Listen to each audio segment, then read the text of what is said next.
When you arrive in Las Vegas at night, one of the first things that grabs your attention is not the Bellagio fountains or the Mirage volcano, it is the Luxor, a 30-story jet black pyramid shooting a beam of light straight into space. For decades, it was the symbol of Vegas imagination. If the Strip was going to build monuments to excess, why not build a pyramid in the desert? It was weird, bold, unapologetically themed, everything Vegas used to be proud of. But what once made Luxor a celebration of creativity has slowly turned into a $1 billion mistake. MGM Resorts has quietly poured hundreds of millions into changes, new rooms, updated towers, modern restaurants, club remodels, and yet almost every analyst agrees Luxor is not climbing back to where it once was. The pyramid that once defined Las Vegas now feels like a leftover from a version of the city that does not exist anymore. The story begins with the Strip shifting under Luxor's feet. MGM executives recently admitted that their value-oriented properties, specifically naming Luxor and Excalibur, have been struggling as tourism trends change. That is not something MGM has ever publicly said before. Corporate language like that is the first crack in the facade, the polite way of saying, we do not know if investing more money here makes sense. One of Luxor's biggest disadvantages is location. The South Strip used to be a promising frontier. Mandalay Bay, the Shark Reef, the arena, the massive casino floors, this was once the power center. But today, people want to be near the Sphere, the Middle Strip walkability, the nightlife clusters, and the big new investments. Luxor ended up stuck in the wrong end of history. Guests do not want to walk 20 minutes to get to anything worth seeing. When location stops helping you and starts hurting you, value plummets. The second problem is identity. Vegas has spent the last 10 years abandoning themes in favor of generic luxury. Volcanoes replaced with atriums, pirate battles replaced with steakhouses, animals replaced with marketing slogans. MGM stripped out Luxor's original attractions, the river ride, the tombs, the live animatronics, everything that made it fun. Now it is a giant geometric hotel with a vague desert modern decor. Modern enough to demand high prices, but not modern enough to justify them. And what they could not strip out is the very thing that makes Luxor the hardest resort in Vegas to operate: the architecture. A pyramid is beautiful in skyline photos, but a nightmare for profitability. The slanted walls waste space. You cannot easily stack rooms, pipes, HVAC, furniture. The inclinator elevators cost more to maintain. Housekeepers take longer to do each room. The atrium requires expensive climate controls. The shape creates operational inefficiencies that compound every year. And Vegas today is corporate, optimized, calculated. If a building design slows down revenue generation, it is eligible for the chopping block. Meanwhile, the competition sprinted past Luxor. Look 2 miles north, Resorts World opened with 3,500 brand new rooms and high-spending travelers. Fontainebleau just entered the luxury market. The Sphere is pulling millions of curious tourists to the opposite side of the Strip, and for a similar nightly price, travelers can choose sleek glass towers with better amenities and closer proximity to the action.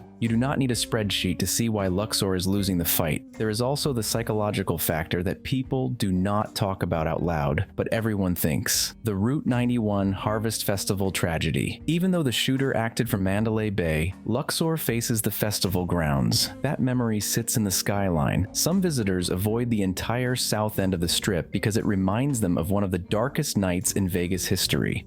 That is not something MGM can renovate away. Then there is the collapse of esports in Vegas, and Luxor paid directly for that mistake. MGM built the HyperX esports arena in Luxor, banking on a massive trend, but esports tanked and the arena shut down in early 2023. What was supposed to rejuvenate a younger crowd ended up proving how unstable Luxor's reinvention strategy has been. The pyramid keeps changing identities: theme park, budget hotel, nightlife property, esports hub, and none of it sticks. The South Strip guest profile has also changed. Travelers who stay at Luxor are increasingly cost-conscious. They avoid premium dining, they gamble less, they are not buying expensive club packages or show tickets. If your guests spend less, your margins collapse, and Luxor already has some of the highest operating expenses on the Strip. Guest satisfaction reflects this tension. Reviews consistently mention rooms feeling older than advertised, long waits at check-in, overpriced basics, and a sense that the pyramid is all style with no substance anymore. Luxor no longer creates memories. It simply holds you while you look for entertainment somewhere else. So what does MGM do? Keep pouring money into a building that has structural limits, or admit that the business model for Luxor is broken? Industry insiders believe MGM's long game is divestment. Sell the land, redevelop the space, lease it to a partner who does not mind low-margin operations. The location is valuable, the pyramid might not be. There is another layer few see. Esports collapses, sphere traffic, new luxury being built, all create a mounting opportunity cost for MGM. Every dollar they spend on Luxor is a dollar not spent on premium assets like Aria, Vidara, or MGM's international expansion. When an asset puts you behind instead of ahead, you start viewing it as a drag. That is how legacy resorts become liabilities. There is also a new problem Luxor never had to deal with until now: the sphere effect. Visitors today overwhelmingly want to be near the newest spectacle in Vegas, whether they can afford to go inside or not. The crowds are migrating north. Hotels near the sphere and the center strip are seeing massive foot traffic spikes, while the south end continues to fade. The pyramid is not just on the wrong side of the strip, it is on the wrong side of the narrative. Luxor used to be a must-see. Now it is a drive-by on the way to something cooler. Investors care about momentum more than memories, and right now, Luxor has none. MGM executives are under increasing pressure to optimize the portfolio, corporate speech for cutting dead weight. That is why industry analysts keep bringing up the same uncomfortable phrase: highest and best use. In real estate, that usually means one thing: the land is worth more than what is sitting on it. Sooner or later, MGM will face a decision: spend close to $1 billion